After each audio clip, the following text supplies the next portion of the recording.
Hello friends, welcome to RZ study club. एक बार दोबारा से, जैसा कि आपको पता है कि हमारी पीवाईक्यू सीरीज़ चल रही है, उसमें हमने फिजिक्स को कवर कर लिया था। ठीक है, आपको पता है कि हम ये पेपर सॉल्व कर लेते हैं जामिया 2023 का। क्यों ये इंपॉर्टेंट है, क्यों मैं करवा रहा हूँ? क्योंकि इसमें मेनली 10th से ही आता है। आपको पता होगा कि जो जामिया का सिलेबस है वो सिर्फ क्लास 10th की मैथ साइंस होती है। ठीक है, और इंग्लिश वगैरह भी होती है उसमें।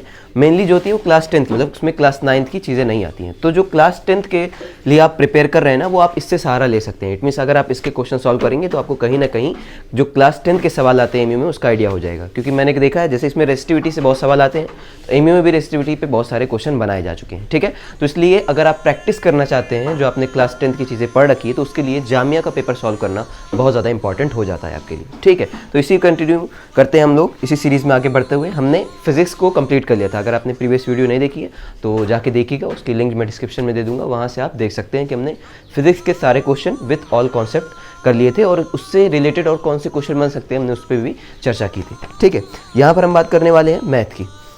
इसमें भी 20 सवाल आते हैं, और जो मतलब कि इंपॉर्टेंट है यहाँ पर उसको मैं लेने वाला हूँ। ठीक है, आई थिंक ये 11-12 क्वेश्चन होंगे जो हम डिस्कस करने वाले हैं। सबसे पहला क्वेश्चन, इस तरह के क्वेश्चन हम पहले भी कर चुके हैं और इसको मैंने बता भी चुका हूँ, लेकिन ये दोबारा से रिवीजन के लिए हम यहाँ पर सॉल्व कर देते हैं। ठीक है, ये लास्ट वीडियो में हमने बात की थी यहाँ पर। ठीक है, जो हम लोग फिजिक्स की बात कर रहे थे। पहले क्वेश्चन क्या कह रहा है? पहला क्वेश्चन ये कह रहा है, और इसकी पीडीएफ जो है वो टेलीग्राम चैनल पर मिल जाएगी, आप वहां से जाकर क्वेश्चन वाइज देख सकते हैं मैं कौन सा क्वेश्चन करवा रहा हूँ। ठीक है, क्वेश्चन नंबर 1 हमसे कह रहा है कि इफ m की power n is equal to 32। Question क्या है देखो, क्वेश्चन नंबर 1 कह रहा है इफ m की पावर n, ठीक है, m की power n is equal to 32, so N m n are a positive integer. इसका मतलब जो m और n है वो क्या है? इंटीजर है, पॉजिटिव इंटीजर है। ठीक है, then the value of n की पावर nm, इसकी वैल्यू क्या होगी? ये इसमें इन्होंने 4 ऑप्शन दे रखे हैं। ठीक है, 4 ऑप्शन दे रखे हैं, उसको आपको निकालना है। बहुत आसान सवाल है ये, बस आपको सिंपल सा पावर एन एक्सपोनेंट का अगर थोड़ा सा भी आइडिया है तो आप इसे आसानी से कर सकते हैं। आपको पता होगा m की पावर n को मैं क्या लिख सकता हूँ, यहाँ पर 32 है, 32 को मैं क्या लिख सकता हूँ आपको पता होगा। अगर आप नहीं जानते तो आप यहाँ से कर सकते हैं। इसका जब आप एलसीएम लेंगे तो आपको पता है 216, 28, 24, 22 एंड 2 एंड 1। सो कितना? 1, 2, 3, 4 एंड 5। इसका मतलब 2 to the power 5 is equal to 32। इसका मतलब मैं यहाँ इसको लिख सकता हूँ 2 की पावर 5। इसका मतलब मैंने 32 ही लिख दिया। अब यहाँ से क्या हो गया? m to the power n। अब आपको पता है कि यहाँ से हमारी n की जो वैल्यू आ गई वो आ गई 5, m की वैल्यू जो आ गई वो 2। ये हमारे पास एक्सपोनेंट बताता है, हमें ये रोल देता है कि हम ये कर सकते हैं, इक्वेट कर सकते हैं। m की इज इक्वल टू 2 और n की वैल्यू 5 हो गई यहाँ से। इसका मतलब n की वैल्यू 5, m की वैल्यू 2, तो हमें निकालना क्या था? n की वैल्यू mn। n क्या है यहाँ पर? 5। सो 5 की वैल्यू nm, n कितना है? 5, m है 2। इसका मतलब हमारा जो आंसर हो जाएगा वो 5 टू द पावर 10 हो जाएगा, और ऑप्शन नंबर सी जो है इसका वो सही हो जाएगा। ठीक है, बहुत आसान सवाल है, इस तरह के क्वेश्चन आप कर सकते हैं। अब इसमें क्वेश्चन बन कैसे सकता है? अब हो सकता है ना, ये देखो इसने सिंपल दे दिया था, मतलब जो हमें m की पावर n इक्वल टू 32, तो इसने सिंपल पूछ लिया। हो सकता है ये मुझसे ये कह देता 1 divide by root of nm, ये पूछ लेता, तो आप कैसे करते? ये 1 divide by root cube of nm, तो ये क्या होता है? तो इस सब की प्रैक्टिस आप कर सकते हैं। इसमें आपको बस क्या करना होगा, आपको जो वैल्यू पहली दे रखी है उससे आप m n a b जिसकी भी वैल्यू कहा है वो निकालो, और जो पूछ रखा है चाहे क्यूब रूट हो चाहे स्क्वायर रूट हो उसमें रख के फटाक से वैल्यू निकाल दो। ठीक है, ये आप कर सकते हैं। आगे बढ़ते हैं, बहुत आसान था ये, पहला तो क्वेश्चन बहुत आसान था। अगला क्या कह रहा है? अगला ये कह रहा है हमसे क्वेश्चन कि if the zeros of the quadratic polynomial, यानी कि हमारे पास एक क्वाड्रेटिक इक्वेशन, एक क्वाड्रेटिक पॉलिनोमियल है। क्या है वो? X square, question number 2 it is X square plus का bx प्लस का c, where c is not equal to 0। ये आपको पता है, ये हम लोग पहले भी डिस्कस कर चुके हैं, चाहे वो पॉलिनोमियल में हमने डिस्कस किया था, चाहे क्वाड्रेटिक इक्वेशन में, कि हमारे पास क्या होता है, ये हमारी क्वाड्रेटिक इक्वेशन की स्टैंडर्ड इक्वेशन होती है। ठीक है, जिसको हम लोग निकालते हैं।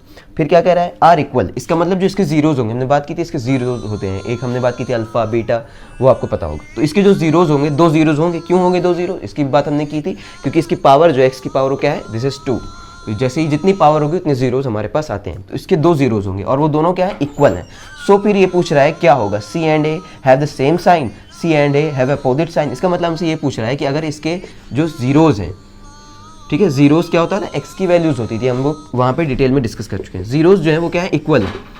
तो ये पूछ रहा है कि ए एंड सी में रिलेशन क्या होगा? What is the relation between A and C? ये हमसे पूछ रहा है कि ये क्या होगा? रिलेशन क्या होगा बिटवीन ए एंड सी में, ठीक है। तो इसमें हम करेंगे क्या, सिंपल सा, आपको पता है कि जब भी हमारे पास क्या होता है, हमारे क्वाड्रेटिक इक्वेशन में उसके जीरोस इक्वल होते हैं। मैंने 3 कंडीशन बताई थी, एक इक्वल होने की, A greater than zero it means positive, A less than zero it means negative के केस में, ठीक है। वो तो यहाँ पर अगर हमारे पास इक्वल है तो हम लोग कौन सी कंडीशन लगाते हैं, इसका मतलब जो हमारा डिस्क्रिमिनेंट है, इसका मतलब वो क्या होता है, d is equal to B square minus 4ac is equal to होता है 0। यही होता है ना, d is equal to B square minus 4ac is equal to हो जाता है 0। इसका मतलब जब भी हमारे पास इक्वल होंगे जीरोस तो हम ये कंडीशन लगा सकते हैं, सिंपल सी बात है। अब यहाँ से मैं क्या कर सकता हूँ, मैं यहाँ से करता हूँ B square is equal to 4ac। ये कैसे कर दिया धन भाई आपने, सिंपल, यहाँ पे इसको मैंने इसको इधर ले आया तो माइनस 4ac इधर आएगा तो पॉजिटिव 4ac, और फिर क्या हो जाएगा ये, मैं ऐसा कर क्यों रहा हूँ, क्योंकि मुझे रिलेशन चाहिए ए एंड सी का। अब मैं क्या करूँगा, ए सी को इधर लेके आऊँगा तो A C is equal to B square divide by 4। अब यहाँ से मैं क्या पता चल रहा है कि बी स्क्वायर हमेशा पॉजिटिव होगा कि नहीं, क्यों, क्योंकि किसी भी नंबर का स्क्वायर क्या होता है, पॉजिटिव ही होता है। चाहे मैं 1 का स्क्वायर लूँ वो भी 1 आएगा, लेकिन अगर मैं -1 का स्क्वायर लेता हूँ तो वो भी 1 आएगा भाई, क्योंकि माइनस का स्क्वायर क्या हो जाएगा, प्लस हो जाएगा भाई, माइनस इंटू माइनस प्लस। जैसे कि 2 का स्क्वायर तो 4 आता है, -2 का स्क्वायर क्या आता है, ये भी 4 आता है ना भाई। तो इसी तरीके से किसी भी नंबर का स्क्वायर क्या होगा, पॉजिटिव होगा। इसका मतलब ये जो नंबर है ये क्या होगा, दिस इज पॉजिटिव। अगर ये पॉजिटिव है इसका मतलब इसको भी क्या होना चाहिए, पॉजिटिव होना चाहिए। अगर ये दोनों पॉजिटिव होना चाहिए तो ऑप्शन में हमसे कह रहा है कि A and C have same sign.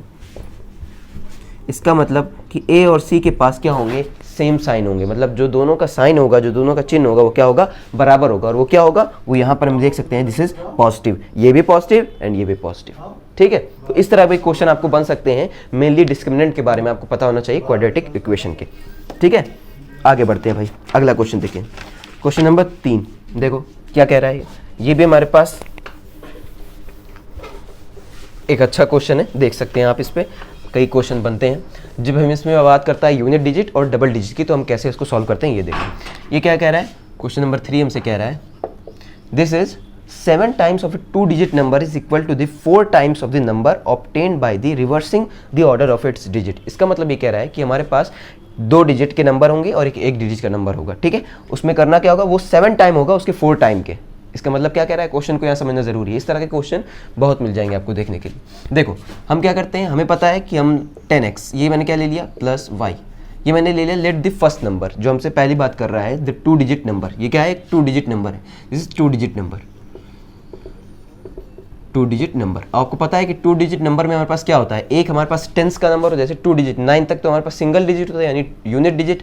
लेकिन अगर मैं लिख दूं 11 तो इसमें क्या होता है, एक टेंस का होता है, एक 1 का होता है, यही तो होता है, एक टेंस का होता है, एक वंस का होता है। इसका मतलब अगर मैं यहाँ पे लिख दूं 33, उसके बाद तो कुछ भी, मतलब उसके बाद हमारे ऊपर नहीं डिपेंड करता, क्योंकि हमारी यूनिट डिजिट वो सिर्फ 9 तक होती है। उसके बाद अगर हम आगे बढ़ते हैं 10, 11, तो उस पर क्या होता है, एक टेंस डिजिट होती है, एक यूनिट डिजिट होती है, ठीक है। अब यहाँ देखो, तो मैंने यहीं पे किया, क्या ले लिया, जो मुझसे कह रहा था कि 7 times of a 2 digit number. इसका मतलब मैंने एक 2 डिजिट नंबर लिया 10x प्लस y, जहां पर x जो है मेरा वो क्या है, वो कौन सा है, टेंस डिजिट है, और y क्या है, y है मेरे पास यूनिट डिजिट, ठीक है, ठीक है, ये हो गया। अब क्या कह रहा है, दूसरी चीज कह रहा है कि इसका रेसिप्रोकल है। रेसिप्रोकल इन द सेंस कि इसको क्या करना है, रिवर्स कर देना है। अब मेरे पास जो यूनिट डिजिट थी वो बन जाएगी टेंस डिजिट, और जो मेरे पास टेंस थी वो क्या बन जाएगी, यूनिट डिजिट। इसका मतलब अगला जो मेरी वैल्यू आएगी, अगले जो मैं इक्वेशन लिखूंगा वो इस तरह से बनाऊंगा, 10y प्लस x। ये क्या किया अदनान भाई आपने, सिंपल किया, कुछ नहीं किया, बस जो हमारे पास यहाँ y था यूनिट डिजिट, उसको मैंने बना दिया टेंस डिजिट, क्योंकि इसमें कह रहा है कि हमें क्या करना है, रिवर्स कर देना, obtain by the reverse of the order digit. इसका मतलब जो डिजिट की ऑर्डर है उसको मुझे रिवर्स कर देना है, वही मैंने किया है, यहाँ पे 10y प्लस x कर दिया है, ठीक है, क्लियर। अब मेरे पास जो क्वेश्चन कह रहा है उसको समझो। अभी तक मैंने कॉन्सेप्ट बताया कि हम कैसे डिजिट को लेट करते हैं, मतलब हम मानते कैसे हैं वो जो आपको, अगर सिंपल में कहता है 2 नंबर हैं तो मैं क्या मानता हूँ, let first number is x, second number is be y, हम लोग x एंड y मान लेते हैं। लेकिन यहाँ पर हमारे पास डिजिट में बात कर दी कौन सी, यूनिट डिजिट और टेंस डिजिट की, तो मैंने यहाँ पे आपको बता दिया कि ये किस तरह से हम लिखते हैं। अगर इसको रिवर्स कर दिया तो क्या आ गया। अब अगला क्या कर रहा है, 7 times of a 2 digit number. इसका मतलब क्या होगा, 7 टाइम्स। अब इसका 7 times of a 2 digit number is equal to the 4 times of the reversing of that number. इसका मतलब क्या कह रहा है नंदन भाई, ये कह रहा है हमसे कि अगर हमने 7 टाइम्स ले लिया अपने पहले नंबर का और दूसरे टाइम का 4 टाइम्स ले लिया, तो उसके बाद क्या होगा, हमें देन द नंबर इज, वो नंबर हमें बताना है कि वो नंबर क्या होगा, ये मतलब इसका वैल्यू हमें बतानी है, 10x प्लस y क्या होगा। फाइनली मुझे ये चाहिए क्या होगा। चलो फटाक से सॉल्व करो, कितना हो जाएगा, 7 10 70x plus 7y is equal to 4 10 ज़ा 40y प्लस 4x, ठीक है। फिर आओ यहाँ पर, क्या हो जाएगा यहाँ पर 70x। अब इसको थोड़ा सॉल्व कर लो, कैसे 70x, इसको इधर लेके आऊँगा, कितना हो जाएगा 70x माइनस 4x इधर आएगा, तो हो जाएगा ये 66x, ठीक है। Wait a minute, this is 66x, ठीक है। फिर क्या हो जाएगा यहाँ पर 40y है, इसको इधर लेके जाऊँगा तो कितना हो जाएगा 33y, ठीक है। इतना तो आप कैलकुलेशन कर सकते हैं। अब यहाँ से क्या होगा देखो 33 2 ज़ा 26 का मतलब 2x is equal to y, ये आ गया मेरे पास इक्वेशन नंबर 1, ये इंपॉर्टेंट है। अभी क्या होगा हम निकालते हैं इसे, 2x is equal to y आ गया। दूसरी चीज़ क्या कह रहा है, if the difference between the digit is 3, मतलब क्या हो जाएगा इनका डिफरेंस कितना है, इनका डिफरेंस हो जाएगा 3 अपने पास। तो अब डिफरेंस क्या होता है, डिफरेंस की जब बात करोगे तो x माइनस वाई बिल्कुल भी होता है डिफरेंस। अब जब भी हमसे बात करता है ना कि x माइनस वाई, डिफरेंस का मतलब होता है कि जो बड़ा है उसमें से छोटे को घटाओ, क्योंकि उसकी वैल्यू जो हमेशा आनी चाहिए वो क्या आनी चाहिए, पॉजिटिव आनी चाहिए। इसका मतलब x माइनस वाई का मैं ले लूंगा मॉड। क्यों मैंने ऐसा लिया, क्योंकि ये डिफरेंस की बात कर रहा है। डिफरेंस जब भी कहेगा आपको मॉड ले लेना होगा, क्योंकि डिफरेंस होता है बड़े में से छोटा घटाना। अगर ऐसे कहता कि x माइनस वाई, इसका मतलब चाहे x बड़ा हो चाहे y बड़ा हो, मुझे x में से y को ही घटाना है। लेकिन यहाँ डिफरेंस कह रहा है, तो जो बड़ा होगा मैं उसमें से घटा दूंगा। अब मुझे यहाँ पता है कि x की वैल्यू देखो, यहाँ y की वैल्यू कितनी है 2x है, तो मैं यहाँ पर रख सकता हूँ। और इनका डिफरेंस है कितना 3, क्वेश्चन में दे रखा है कि इनका डिफरेंस 3 है, तो मैं यहाँ रख दूंगा x की वैल्यू कितनी है x ही, लेकिन यहाँ पे y की वैल्यू हमने निकाली है 2x, ठीक है। कितना आ जाएगा 3। अब 2x माइनस x माइनस का x आ जाएगा, और ये मॉड में है इज इक्वल टू 3, इसका मतलब x लेंगे। मॉड का मतलब होता है सिर्फ पॉजिटिव चीज़ लेते हैं, नेगेटिव खत्म हो जाता है। तो x की वैल्यू कितनी आ गई 3। अब जैसे ही x की वैल्यू यहाँ 3 आ गई तो y की वैल्यू कितनी आ गई, देखो यहाँ से y is equal to 2 into X, इसका मतलब 3 इंटू 6, तो मतलब y की वैल्यू कितनी आ गई 6, x की वैल्यू आ गई 3। जैसे ही हमारी दोनों वैल्यू आ गई इसमें रख दो, कितना हो जाएगा देखो 10 ऑफ x, इसमें मतलब 10 इंटू 3 प्लस का y इज इक्वल टू 6, तो कितना हो जाएगा 10 3 ज़ा 30 प्लस 6 यानी कि 36। और हमारा आंसर कौन सा है, ऑप्शन नंबर ए हमारा सही हो जाएगा। इसका मतलब 36 वो नंबर होगा, 36 वो नंबर होगा जिसको रिवर्स करने पर और 7 टाइम्स करने पर ये सारी चीज़ें फॉलो करेगा वो, ठीक है। क्लियर है। बस ये लंबा क्यों हो जा रहा है क्वेश्चन, क्योंकि अगर आपको क्वेश्चन को पढ़ना आता है तो आप इसको आसानी से कर सकते हैं, क्योंकि आपके पास यहाँ पर नेगेटिव मार्किंग होती नहीं, तो आपको सारे क्वेश्चन अटेम्प्ट ही करने होंगे जामिया के केस में। लेकिन अगर ये एमयू के केस में आता है तो इस तरह के क्वेश्चन को आपको पहली बार में नहीं करना है। इसका भी मैं तरीका बताऊंगा क्वेश्चन को अटेम्प्ट कैसे करना है आपको। अगर आप पहली बार में करने बैठ जाएंगे तो जरूर कहीं ना कहीं गलती कर बैठेंगे। इसको आपको सेकंड या थर्ड फेज में सॉल्व करना होगा अगर आपके पास टाइम है तो, ठीक है। लेकिन आपको अभी समझना जरूरी है, ऐसा नहीं कि भाई PYQ सॉल्व करने तो उसमें भी छोड़ दिया, ऐसा नहीं हो सकता है। यही क्वेश्चन एकदम आ जाए, बस 2-3 नंबर का हो तो आपको जहन में हो आपने सॉल्व किया हो, तो इस वजह से सॉल्व करना बहुत जरूरी है क्वेश्चन को, चाहे वो बड़ा हो चाहे छोटा, ठीक है। अब आगे देखो, अगला क्वेश्चन देखो, क्वेश्चन नंबर 4 क्या कह रहा है हमसे। क्वेश्चन नंबर 4 ये कह रहा है कि इफ bx प्लस ay, ज़्यादातर जो क्वेश्चन बनाए जाते हैं उसमें आपको डिजिट नहीं दिया, इसमें मतलब आपको नंबर नहीं देंगे 1 2 3 4 5, ये सब नंबर नहीं देंगे, वो हमें अल्फ़ाबेट में बजाएंगे, यानी कि x a b y p q, ताकि हम लोग क्या करें गलती कर बैठे। लेकिन उसके लिए भी आपको प्रैक्टिस करनी होगी लगातार। देखो क्वेश्चन नंबर 4 हमसे क्या कह रहा है, क्वेश्चन नंबर 4 कह रहा है कि दे रखा है इफ bx plus ay is equal to a square plus का b स्क्वायर, ठीक है। फिर क्या कह रहा है एंड, और हमें क्या दे रखा है, और ये दे रखा है and ax minus b y and ax minus b y is equal to 0। तो हमें निकालना क्या है, हमें बताना है value of x minus y. क्या बताना है, value of x minus y क्या होगी। हमें 4 ऑप्शन दे रखे हैं, वहाँ से भी हम देख सकते हैं। देखो करना क्या होगा इसमें, सबसे पहले हमें इसमें x और y की अगर मैं वैल्यू निकाल लूँ ना तो मेरा मामला खत्म हो जाएगा। मैं करूँगा क्या, ऐसे देखो ax minus b y equal to 0 है, इसका मतलब मैं क्या लिख सकता हूँ इसको, ax equal to b y. बिल्कुल भाई, इसको मैं इधर लेके जाऊंगा तो माइनस वाला पॉजिटिव हो जाएगा। अब मैं क्या करूंगा, a की वैल्यू यहाँ से निकाल लूंगा। क्या आएगी a की वैल्यू, a is equal to b y divide by x. यही तो मैंने किया भाई, क्या किया मैंने, a की वैल्यू निकाल लिया तो यहाँ पे आ गई।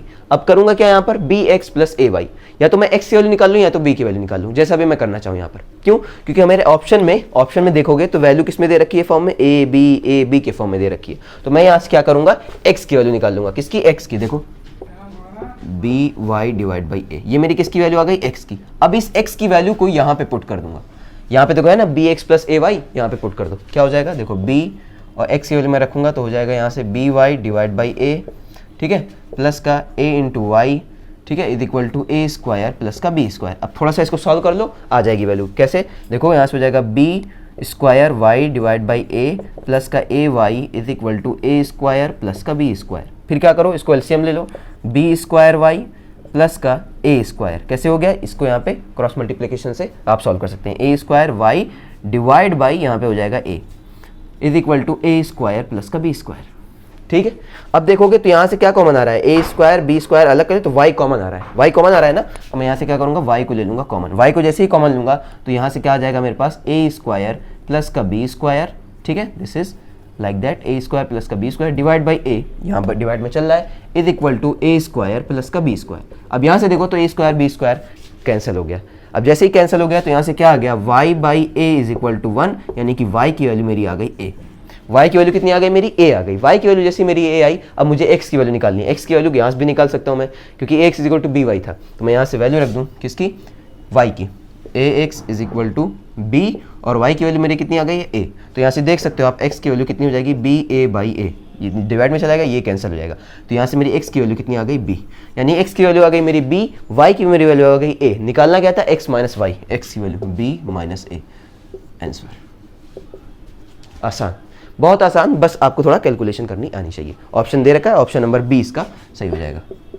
ठीक है, बी ऑप्शन इसके लिए सही हो जाएगा। क्लियर, आगे बढ़ते हैं भाई, चलो अगला देखते हैं। अब इसके बाद क्या होगा, अगला क्वेश्चन हमसे क्या कह रहा है, हाँ अगला क्वेश्चन अच्छा है, ट्रायंगल पे पूछ रहा है, तो देखते हैं इसमें क्या करना है हमें को। ट्रायंगल से इसमें, क्योंकि क्लास 10th में है ट्रायंगल, तो वहाँ से भी क्वेश्चन इसमें आते हैं, उसको भी हम 2 क्वेश्चन है उसको भी कोशिश करेंगे सॉल्व करने की, कैसे करते हैं। ठीक है, इसमें आपको पता होना चाहिए, सिंपल सी चीज़ कह रहा है, ये आपको पता होना चाहिए कि हम कॉन्जुरेंट बोलते कैसे हैं, कोई भी 2 ट्रायंगल को हम कॉन्जुरेंट कैसे बोलते हैं। तो आपको पता है कि हमारे पास 2 चीज़ें होती हैं। अगर हमारे पास 2 ये ट्रायंगल दे रखे हैं,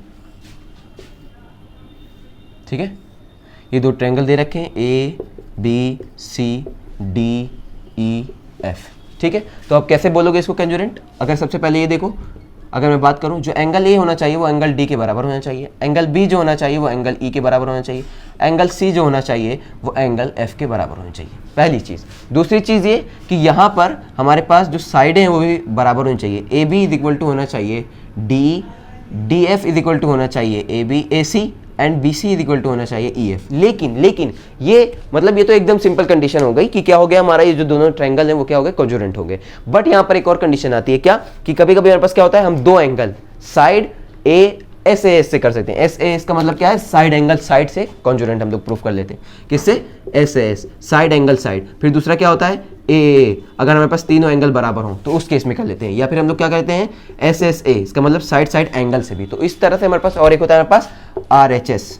ठीक है, ये 4 हमारे पास 5 तरीके होते हैं जिससे हम लोग क्या करते हैं, अपने ट्रायंगल को कॉन्जुरेंट प्रूफ करते हैं। जब आपने प्रूफ किया होगा तो वहाँ पे आपने ये चीज़ें सीखी होगी। हमसे यहाँ क्या पूछ रहा है, ये कह रखा है कि if in a triangle A B C and D E F, ये मैंने बना दिया triangle A B C and D E F.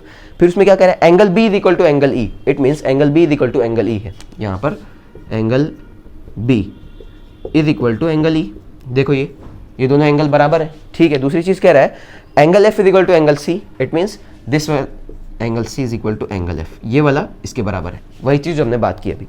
अब क्या कह रहा है, and A B is equal to 3D, और ए बी की जो वैल्यू है, ए बी की वैल्यू वो 3D है। इसका मतलब मुझे इसको थोड़ा बड़ा बनाना पड़ेगा, यानी कि ए बी कितना है, ए बी है अपने पास 3D, वो 3 टाइम्स है किसके, डी ई के 3 टाइम्स के बराबर है ए बी की वैल्यू। तो हमसे पूछ रहा है क्या होगा ट्रायंगल, वो क्या होंगे, तो कॉन्जुरेंट हो सकते हैं but not similar, similar but not congruent, neither congruent not similar, congruent as well as similar. तो सिमिलर के लिए क्या होना चाहिए हमारे पास, जो 2 एंगल है उसकी वजह से हमारे पास क्या हो जाएगा, ए, ये ए यानी एंगल की वजह से हमारे पास ये जो दोनों ट्रायंगल हैं ए बी सी, और वो क्या हो जाएंगे, ये सिमिलर हो जाएंगे, सिमिलर हो जाएंगे। लेकिन कॉन्जुरेंट के लिए क्या करना होगा, कॉन्जुरेंट के लिए हमारे पास जो साइड है उसका भी एक साइड का बराबर होना जरूरी है। लेकिन चूंकि यहाँ पर ए बी क्या है, 3D है, 3 टाइम्स है, बराबर तो है नहीं भाई, क्या बराबर के लिए A B is equal to होना चाहिए D, but it is not, यहाँ पर नहीं है। इसका मतलब क्या हो जाएगा कि ये जो है सिमिलर तो है बट नॉट कॉन्जुरेंट, सिमिलर नहीं है बट नॉट कॉन्जुरेंट, सिमिलर तो है बट कॉन्जुरेंट नहीं है। ठीक है, इसके लिए और जो डिटेल डिस्कशन होगा वो जब हम करेंगे, और जो मैं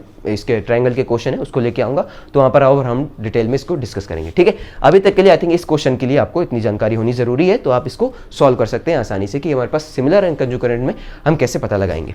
ठीक है, चलो आगे बढ़ते हैं। अब देखो अगला क्वेश्चन क्या कह रहा है हमसे, कुछ क्वेश्चन थ्योरेटिकल भी होते हैं इसमें, कि अगर आपको सिर्फ इंपेरिकल फार्मूलाज पता है तो आप वहाँ से लगा सकते हैं बहुत आसानी से, उसमें कुछ ज़्यादा दिक्कत होने वाली नहीं। ठीक है, देखो क्वेश्चन नंबर 6 क्या कह रहा है, इफ 4 वर्टिसेस, हाँ कोऑर्डिनेट ज्योमेट्री से भी क्वेश्चन भर के आते हैं, चाहे एमयू जामिया में ले लो, तो उसके भी क्वेश्चन आपको जानना जरूरी है। देखो भाई क्वेश्चन नंबर 6 क्या कह रहा है हमसे, ये कह रहा है कि if 4 vertices of a parallelogram taken in an order, कैसे, एक पैरेललोग्राम है, आपको पता है पैरेललोग्राम, इस तरीके से हम बना लेते हैं, ठीक है। फिर क्या कह रहा है, इफ वर्टिसेस, उसकी वर्टिसेस हम लोग को दे रखी है एक -3 -1, मैं डायरेक्ट उसका ए बी की जगह डायरेक्ट उसको क्या कर रहा हूँ, वैल्यू रख रहा हूँ। फिर दूसरी है हमारे पास ए एंड बी, फिर तीसरी है हमारे पास 3 एंड 3। ये चीज़ ध्यान रखना, जब भी आप वर्टिसेस की वैल्यू लिख रहे हो ना, ऐसा नहीं ए बी सी डी, ऐसा नहीं, आपको एक फॉलो करना होगा, एक लूप फॉलो करना होगा, ए बी सी डी इस तरीके से, या ए बी सी डी, ये नहीं ए बी किया फिर सी इधर डी इधर, तो वो गलत हो जाएगा, वो वैल्यू नहीं आएगी आपकी सही। और ये 4,3, ये हमने 4 वैल्यू दे दी। फिर क्या कह रहा है कि find the then the ratio of a and b. इसका मतलब हमें क्या निकालना है, रेशियो निकालना है ए एंड बी का। अब अगर आप इसका रेशियो निकालने जाओ, डिस्टेंस निकालो, वो करो, तो बहुत लंबा हो जाएगा भाई। इसके लिए मैं एक शॉर्ट ट्रिक बताता हूँ करना कैसे है। जो देखो ये होता है ना आपके पास पैरेललोग्राम, उसका जो बाइसेक्ट करता है, क्या बाइसेक्ट है, डायगोनल। देखो यहाँ पर सिंपल से अगर आप डायगोनल रूल फॉलो करेंगे तो बहुत आसानी से आ जाएगा, वरना आपको बहुत लंबा लगेगा। ये देखिए ये होता है आपके पास डायगोनल अपने पैरेललोग्राम का, ये होगा अपने पास डायगोनल। इसकी एक प्रॉपर्टी होती है, क्या प्रॉपर्टी होती है, प्रॉपर्टी होती है कि जो डायगोनल होता है, डायगोनल ऑफ पैरेललोग्राम क्या करते हैं, bisect each other. Bisect each other का मतलब मैं बता चुका हूं आपको पहले भी, बाइसेक्ट ईच अदर का मतलब है कि वो एक ही पॉइंट पर काटेंगे। इसका मतलब कि वो क्या करेंगे, बराबर भागों में बांट देंगे। इट मींस अगर ये एक लाइन है, इसको ये लाइन बाइसेक्ट कर रही है, इसका मतलब अगर ये 4 है पूरी लाइन, तो ये 2 ये 2। इसका मतलब बाइसेक्ट का मतलब है इक्वल पार्ट में डिवाइड कर देना, ठीक है। तो इक्वल पार्ट में डिवाइड कर देने का मतलब है कि अगर ये दोनों एक दूसरे को इक्वल पार्ट में डिवाइड कर रहे हैं, इसका मतलब इनका मिड पॉइंट सेम होगा, यानी कि ये जो पॉइंट होगा वो इन दोनों के लिए सेम होगा, क्योंकि इसकी वैल्यू अगर 4 है, ये दो, इसकी वैल्यू भी 4, तो ये दो, इसका मतलब मिड पॉइंट सेम होगा। आपको पता है मिड पॉइंट कैसे निकालते हैं कोऑर्डिनेट ज्योमेट्री में, आप फटाक से इन दोनों का मिड पॉइंट, इन दोनों का मिड पॉइंट निकाल के इक्वेट कर दीजिए, आ जाएगा। देखो कैसे मिड पॉइंट में निकाल रहा हूं, मिड पॉइंट आपको पता होगा कैसे निकालते हैं भाई। मिड पॉइंट निकालना है किसके लिए, अगर इन दोनों के लिए पहले निकालो तो क्या होता है, x plus y divide by 2। अगर मैं 2 वैल्यू है तो x1 plus x2 divide by 2, y1 plus y2 divide by 2। तो x1 प्लस x2 कितना है, 3 divide by 2, comma y1 this is -1 plus y2 divide by 2।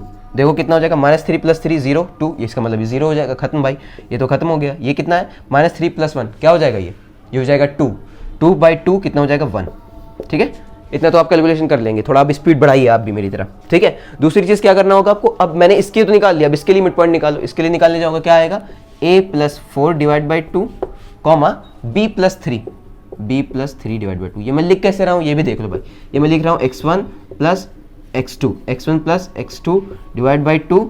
दिख रहा है कि नहीं, ये फार्मूला है मिड पॉइंट का, ये तो पता ही होना चाहिए भाई। मिड पॉइंट फार्मूला क्या है, x1 plus x2 by 2 and y1 plus का y2 बाई 2, ये होता है मिड पॉइंट फार्मूला। यही लगा को खत्म हो जाएगा, ठीक है। अब देखो यहाँ पर क्या कर रहा हूँ मैं क्या कर रहा हूँ, b प्लस 3 बाई 2, ये मेरे हो गए मिड पॉइंट। किसके मिड पॉइंट हो गए, ये मिड पॉइंट हो गए इस वाले डायगोनल के हमारे। अब मुझे करना क्या है, ये दोनों को बराबर कर देना है। क्यों बराबर कर देना है, क्योंकि भाई हमें पता है कि दोनों बाइसेक्ट करते हैं ईच अदर को। तो जैसे ही बराबर करूंगा तो ये वाला पॉइंट इसके बराबर होगा, यानी कि a plus 4 by 2 is equal to 0। तो यहाँ से क्या आ गया, a plus 4 is equal to 0, cross multiply, और a की वैल्यू कितनी आ गई, -4। a की वैल्यू कितनी आ गई, हमने -4 निकाल लिया। दूसरा देखो, दूसरा यहाँ पर जब इक्वेट करने जाओगे तो कितना हो जाएगा, b plus 3 divide by 2 is equal to कितना हो जाएगा, दिस इज 2 1। ये वाला पॉइंट x वाला x के बराबर होगा, y वाला y के बराबर होगा, तो यहाँ पे कितना हो जाएगा 1। तो यहाँ से क्या होगा हमारे पास, b plus 3 is equal to 2। अब क्रॉस मल्टीप्लाई करोगे यहाँ पर, फिर क्या हो जाएगा, b इज इक्वल टू हो जाएगा 2 - 3 इट इज -1। तो यहाँ पर हमने क्या निकाल लिया, दोनों की वैल्यू निकाली a और b की। करना क्या है हमें, a रेशियो b करना है, तो a की वैल्यू रख दो यहाँ पर -4, b की वैल्यू रख दो हमारे पास -1, तो माइनस कैंसिल, इसका मतलब जो रेशियो हो जाएगा वो हो जाएगा 4:1, यानी कि 4 डिवाइड बाई 1। तो इस तरीके से आप a और b का रेशियो निकाल सकते हैं। जब भी आपको कोई पैरेललोग्राम दे दे, आपको दे दे, अगर मैं यहाँ पे स्क्वायर दे दे, तो स्क्वायर के केस में क्या होता है, स्क्वायर के केस में हमारे पास जो वैल्यू होती है, इट मीन्स जो वैल्यू होगी हमारे पास डायगोनल की वो सेम होती है एज द साइड। इसके मतलब अगर वैल्यू ऑफ स्क्वायर कितनी है, साइड 4 है, तो इसका मतलब जिसका डायगोनल होगी उसकी वैल्यू 4 होगी। तो वहाँ पे आप डिस्टेंस फार्मूला लगाएंगे, क्योंकि दोनों की डिस्टेंस क्या है, सेम है। तो इस तरह से आपको प्रॉपर्टी का यूज़ करके जल्दी से क्वेश्चन को लगाना होगा। लेकिन अगर आप पूरा लगाने जाएंगे तो डिस्टेंस फार्मूले से बहुत लेट हो जाएगा, बहुत ज़्यादा कैलकुलेशन आपको करनी पड़ेगी, ठीक है। क्लियर है, आई थिंक ये भी क्वेश्चन बहुत आसान है और ये ट्रिक आपको फॉलो करनी होगी। चलो भाई आगे बढ़ते हैं फ्रेंड। अगला देखो क्वेश्चन क्या कह रहा है, अगला ट्रिग्नोमेट्री से बहुत आसान है, बस थोड़ा सा इसमें ट्रिक लगेगी जो आपको पता होनी चाहिए। और जो वैल्यू मैंने बताई थी आपको कि अगर आपको ट्रिग्नोमेट्री में नंबर चाहिए तो आपको वैल्यू पता होनी चाहिए, sine theta cos theta in सब की वैल्यू 30 डिग्री 45 डिग्री 90 डिग्री पे कितनी होती है, ये चीज़ आपको पता होनी चाहिए। अगर आप जामिया का पेपर दे रहे हैं तो आपको सिर्फ 30 45 इससे ही काम चल जाएगा, लेकिन अगर एमयू का दे रहे हैं तो आपको 0 और 90 डिग्री की भी पता होनी चाहिए, क्योंकि बहुत बार उसमें आपको सिंपल नहीं पूछेगा, आपको 0 डिग्री 90 डिग्री के बारे में पूछ सकता है, वो बहुत अच्छे से आपको पता होना चाहिए। और कई बार तो अभी देखा गया है कि वो पूछता है थीटा प्लस मतलब कि 180 डिग्री कितना होता है, थीटा प्लस मतलब ऐसे वो पूछता है जिसमें हम लोग को पता होना चाहिए आपको। ऑल स्टूडेंट टेक्स कॉफी वाला, ऑल स्टूडेंट टेक्स कॉफी में कौन सी हमारी वैल्यू पॉजिटिव होती है नेगेटिव होती है, वो हम ट्रिग्नोमेट्री वाले में डिस्कस कर चुके हैं, आप वहां से देख सकते हैं। ठीक है, यहाँ पे हम क्वेश्चन को देखते हैं क्या कह रहा है। क्वेश्चन हमसे ये कह रहा है, क्वेश्चन नंबर 7 हमसे ये कह रहा है कि if 2 sin theta, if 2 sin 2 theta not theta, if 2 sin 2 theta is equal to √3 then the value of theta. चलो भाई बताओ वैल्यू ऑफ थीटा क्या होगी। बहुत आसान है, कैसे देखो, जैसे ही आप करने जाएंगे यहाँ पर 2 थीटा, इसका मतलब 2 sin 2 theta is equal to √3। अब बताओ यहाँ से मैं क्या, मुझे sin 2 theta is equal to √3/2 हो जाएगा। कैसे किया भाई, अदनान भाई इसको डिवाइड में लेके चले गए, ये मल्टीप्लाई में था, डिवाइड में तो लेके जा ही सकते हो बिल्कुल। तो यहाँ से √3/2 किसकी वैल्यू होती है, साइन कितने की वैल्यू होती है जल्दी बताओ। Sine 2 theta is equal to ये होता है साइन 60 डिग्री की वैल्यू, इतना तो पता होना चाहिए भाई, 60 डिग्री वैल्यू। जैसे ही साइन 60 की वैल्यू होती है इसका मतलब यहाँ से हम क्या लिख सकते हैं, 2 theta is equal to 60 degree, तो यहाँ से थीटा इज इक्वल टू कितना आ जाएगा 60/2, इसका मतलब 60/2, इसका मतलब थीटा की वैल्यू कितनी आ जाएगी 30 डिग्री आ गई। ऑप्शन ए जो है इसका वो सही हो जाएगा। ठीक है, इस तरीके से आप कर सकते हैं इसको भी। ठीक है, आगे बढ़ो। ये ट्रिग्नोमेट्री के तो बहुत आसान क्वेश्चन आता है, इसमें आप आसानी से कर सकते हैं इसको। अगला देखो, अगला क्या कह रहा है, अगला भी बहुत आसान क्वेश्चन है, आप आसानी से कर सकते हैं और इसकी मैं ट्रिक बताऊंगा। अगर आप इसको निकालने जाएंगे वैल्यू से तो बहुत ही बड़ा पड़ जाएगा, बट इसको अगर आप ट्रिक से करेंगे जो आपको ऑप्शन दे रखे हैं तो आसानी से जाएगा। क्या कह रहा है, क्वेश्चन नंबर 8 हमसे ये कह रहा है, sorry this is question number 9, कितना ये क्वेश्चन नंबर 9 है। हमसे क्या कह रहा है, क्वेश्चन नंबर 9 हमसे कह रहा है कि the sum of a number of its reciprocal is 10/3 find the number. मतलब क्या कह रहा है कि सम ऑफ ए नंबर, मतलब अगर मैं मान लूँ x एक नंबर है और उसका सम, उसके रेसिप्रोकल का सम, रेसिप्रोकल मतलब 1 से डिवाइड देने के बाद कितना आ रहा है, वो आ रहा है x + 1/x is equal to 10/3। तो कह रहा है x की वैल्यू निकालो। और ऑप्शन में क्या दे रखा है, ऑप्शन में दे रखा है a है हमारे पास 3, ऑप्शन b है हमारे पास 1/3, ऑप्शन c है हमारे पास बोथ मतलब a व c, या ऑप्शन डी है हमारे पास नन।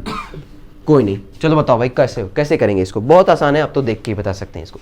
अगर आप इसको करने जाएंगे x + 1/x को 10/3 से आप करेंगे तो आपके पास एक क्वाड्रेटिक इक्वेशन बनेगी, वहाँ से फिर आपकी x की वैल्यू आएगी। लेकिन अगर आपके पास ऑप्शन है तो आप 1 मिनट के अंदर इसको कर सकते हैं। कैसे, अदन भाई आप कह रहे हैं कि हमारे पास x + 1/x की वैल्यू 10/3 होनी चाहिए, तो आपको यहाँ पे सिंपल दिख रहा है। अगर मैं इन दोनों ऑप्शन को ऐड कर दूँ तो क्या मेरे पास 10/3 बन रहा है, बिल्कुल देखो 3 3 = 9, 9 + 1 10, so it is 10, this is 10/3। इसका मतलब 10/3 हमारे किसको ऐड करने बन रहा है, 3 और 1/3 को। तो कौन सा ऑप्शन, सी ऑप्शन हमारे पास सही हो जाएगा।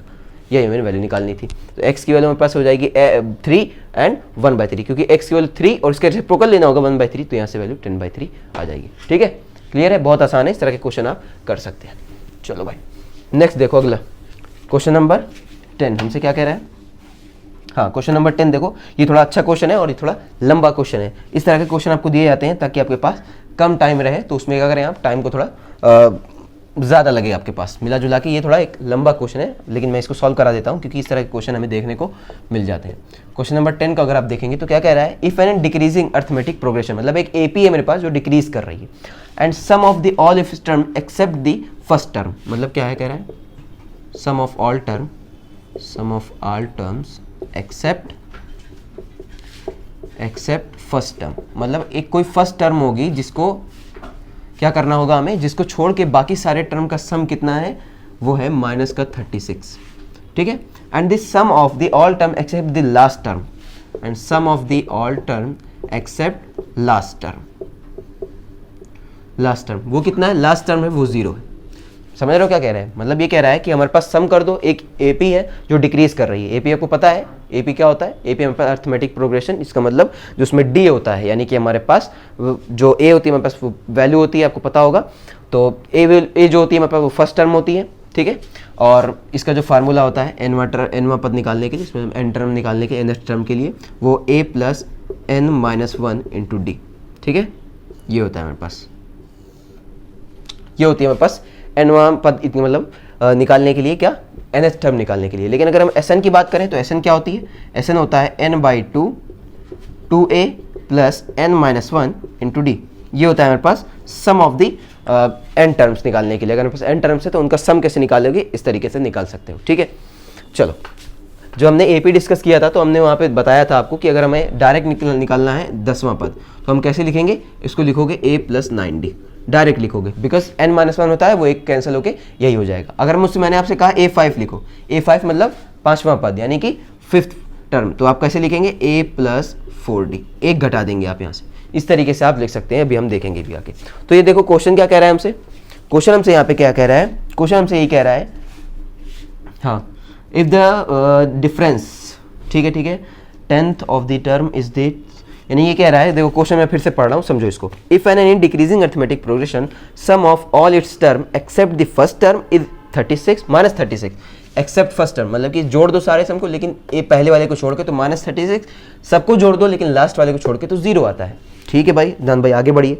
अब ये कह रहा है कि and the difference of the 10th and 6th term is equal to -16। इसका मतलब अगर मैं लिख दूं यहाँ पर 10th term, 10th a10 minus का a6, कितना आ रहा है ये आ रहा है माइनस का 16। मतलब हमें तीन इन्फॉर्मेशन दे रखी है और हमसे पूछ रहा है कि a निकालो, a का मतलब फर्स्ट टर्म निकालो, हमारे पास क्या होगा, a क्या होगा हमारे पास, ये हमें बताना है इस क्वेश्चन में। देखो इस क्वेश्चन को करोगे कैसे, सिंपल, आपको बस ये देखना है कि हमारे पास sum of all term except the first term इतना है और यहाँ पर हमें ये दे रखा है। क्या करो, सिंपल सी चीज़ यहाँ पर देखो, सिंपल चीज़ मैं करूँगा पहले। देखो सम ऑफ ऑल टर्म्स आपको पता है, तो सम ऑफ ऑल टर्म्स हम क्या कर लेंगे, अगर हम ये मान लें लेट द फर्स्ट टर्म, क्योंकि हमें यही निकालना ही, लेट द फर्स्ट टर्म, ये सोल्यूशन हम लोग कर रहे हैं। हम लोग मान लेते हैं कि फर्स्ट टर्म हमारे पास है a, ठीक है, फर्स्ट टर्म हमारे पास a और कॉमन डिफरेंस जिसकी हम बात कर रहे थे, कॉमन डिफरेंस यानी कि d, उसे हम मान लेते हैं वो है हमारे पास d। First term a, common difference d, और नंबर ऑफ टर्म्स कितने ले लेते हैं, नंबर ऑफ टर्म्स हम लोग लेते हैं n, नंबर ऑफ टर्म कितने ले लेते हैं n, और Sn क्या हो जाएगा, sum of number of term, sum of n कितना हो जाएगा, s ऑफ n, ये आपको पता ही है। ठीक है, अब आगे बढ़ो। अब हमें ये करना है कि अगर हमें पता है, यहाँ पर आओ, ये क्या कह रहा है, ये कह रहा है कि a10 माइनस a6 मतलब कि 10, तो 10वां पद क्या हो जाएगा, यानी 10वां टर्म क्या हो जाएगा, 10th टर्म की अगर हम बात करें तो a प्लस 9d, बिल्कुल सही है तन भाई, माइनस का a6 तो माइनस का a, और 6 के लिए क्या करेंगे हम, 6 के लिए आएगा a plus 5d is equal to कितना हो जाएगा, माइनस का 16। देखो यहाँ पर क्या हो जाएगा, a प्लस 9d माइनस का a, और यहाँ पर क्या हो जाएगा, देखो ये कहाँ से आ गया भाई, देखो a प्लस 9d माइनस का a प्लस 5d, ये हो जाएगा ना बिल्कुल, क्योंकि ये हमारे पास क्या कितना है, 10वां पद है यानी कि a प्लस 9d, और ये कितना है 6 टर्म यानी कि a प्लस 5d। अब now it is a minus 5d is equal to minus का 16। इसको सॉल्व कर दो, देखो a यहाँ से हो गया कैंसिल, तो ऐसे कितना आ गया, 9d माइनस 5d 4d कितना आ गया, माइनस 16, तो d की वैल्यू कितनी आ गई, माइनस का 4।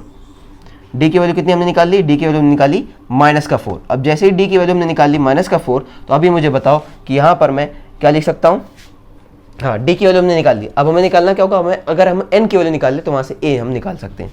देखो यहाँ पे हमने बता दी वैल्यू आपको d की।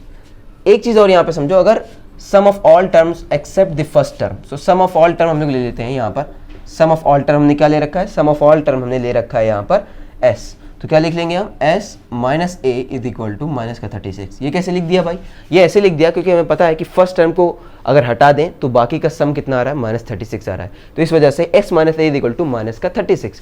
दूसरी चीज़, लास्ट टर्म को अगर हटा दें तो s minus a n is equal to कितना हो जाएगा, इट इज़ 0, है कि नहीं।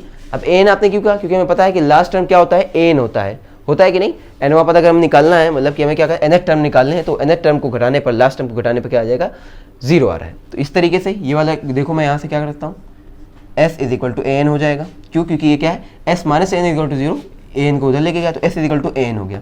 अगर मैं a n निकाल दूँ, a n कैसे निकालूंगा मैं, a n is equal to a plus n minus 1 into d, यहीं से निकालूंगा मैं। तो यहाँ पे मैं a n पता है, a n क्या है, s है हमारा, s is equal to a हमें नहीं पता, प्लस का n माइनस 1, n यानी कि n भी नहीं पता भाई हमें, और d कितना है अपने पास, d हमने अभी निकालना है, दिस इज माइनस का 4।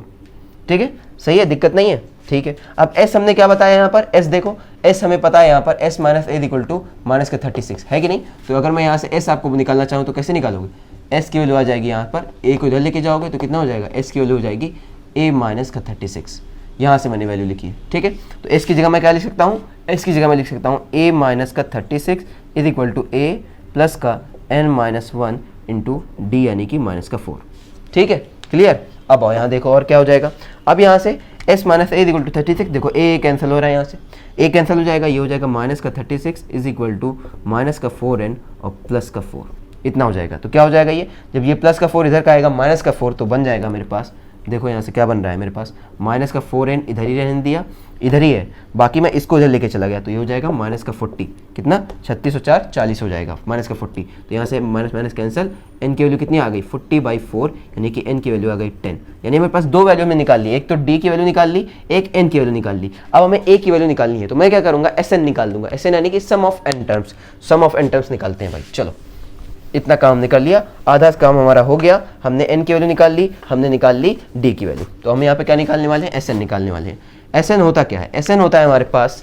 हमें अभी मैंने बताया था आपको फार्मूला n/2, n कितना है मेरे पास 10, सो 10/2, फिर क्या होता है मेरे पास 2a, तो 2a तो ऐसे ही लिख दो क्योंकि a की वैल्यू तो हमें निकालनी है, पता नहीं, प्लस का n-1, n कितना है मेरे पास 10, तो 10-1 यानी कि 9, और d कितना है माइनस का 4, ठीक है। फार्मूला जब लास्ट बताया था उसी से मैंने रखा है, तो ये कितना हो जाएगा 2 5 10 5, ठीक है। अब यहाँ बताओ 2a प्लस का 9 4 कितना होगा माइनस का 36, ठीक है, यही है वैल्यू, देख लेते हैं इसकी माइनस का 36, जी हाँ यही है वैल्यू, दिक्कत नहीं है इसमें, ठीक है। अब आओ, अब यहाँ पर क्या हो जाएगा, यहाँ पर देखो ये चल रहा था यहाँ पर s इज इक्वल टू, अंदर इसको मल्टीप्लाई कर दो, 5 2 10a और यहाँ पर माइनस का 180, कैसे भाई 36 5 होता है 180, ठीक है। अब s की वैल्यू मुझे पता है, s की वैल्यू मुझे वहाँ पता है, क्या है ये a minus 36 is equal to 10a minus का 180, तो कितना हो जाएगा ये a माइनस 36, तो इसको इधर लेके आऊँगा a minus 10a is equal to minus का 180 प्लस का 36, बस मैं अब यहाँ पे कैलकुलेशन कर रहा हूँ और कुछ कर नहीं रहा हूँ क्योंकि मुझे a की वैल्यू निकालनी है, a वाले टर्म को सारे एक साथ, बाकी कांस्टेंट को एक साथ, तो ये हो जाएगा माइनस का 9a is equal to 180 minus 36 करोगे तो माइनस का टर्म आ जाएगा 144, तो यहाँ से a की वैल्यू कितनी आ जाएगी, minus minus cancel, 144 divide by 9, a की वैल्यू हमारे पास आ जाएगी 16, क्योंकि 16 9 होता है 144, तो यहाँ पर हो जाएगा a की वैल्यू कितनी आ गई 16, और यही हमारा ऑप्शन हो जाएगा, option number which one, option number C हमारे पास सही हो जाएगा। किया क्या हमने यहाँ पर, हमें यहाँ पर सिंपल था, सम दे रखा था और सम में हमें निकालना था, सम से a निकालना था, लेकिन जो हमें सम दे रखा था उसमें ना हमें d की वैल्यू दे रखी थी ना n की वैल्यू, मैंने उससे d की वैल्यू निकाली, n की वैल्यू निकाली जो और मुझे दे रखी थी जानकारी वहाँ से, और फिर मैंने उसको अपने सिंपल फार्मूले में रख दिया, s इज इक्वल टू क्या होता है, s is equal to n/2 2a plus n minus 1 into d से निकाल दिया, a की वैल्यू आ गई मेरे पास 16, ठीक है। ये थोड़ा लेंदी सवाल है, इसीलिए इस सवाल को आपको करना एमयू वाले केस में बहुत मुश्किल है और आपको करना भी नहीं चाहिए, बिकॉज बहुत टाइम लगेगा इसमें और आप एक क्वेश्चन के चक्कर में और बाकी क्वेश्चन छोड़ के चले आएंगे। तो इस तरह के क्वेश्चन को आपको क्या करना होता है, स्किप करना होता है, लेकिन उसके लिए भी आपको क्या करना होगा, प्रैक्टिस करनी होगी कौन से क्वेश्चन मुझे स्किप करने हैं। उसके लिए आपको तरीका फॉलो ही करना होगा कि आपको पहले बार में सारे पेपर को पढ़ लेना होगा, पढ़ लेना इन द सेंस कि वो पेपर, वो क्वेश्चन जो आपको बस पढ़ते ही समझ में आ जाए, अच्छा इसका ऑप्शन ए है, ओ ठीक है, इसका ऑप्शन बी है, ठीक। कुछ लैंग्वेज क्वेश्चन होंगे जिसमें सिंपल फार्मूलेज पूछे होंगे, जिसमें सिंपल वैल्यूज पूछी होंगी, हो सकता है वो आप पहली बार में लगा दें, तो उस तरह के क्वेश्चन के लिए आपको टाइम बचाना होगा, उसके बाद इस तरह के क्वेश्चन में आपको टाइम लगाना होगा, वहाँ से टाइम बचाकर यहाँ पे लगाना होगा अगर आपको एक क्वेश्चन करना है तो, ठीक है। आगे बढ़ते हैं, अगला क्वेश्चन देखते हैं, क्वेश्चन नंबर 11।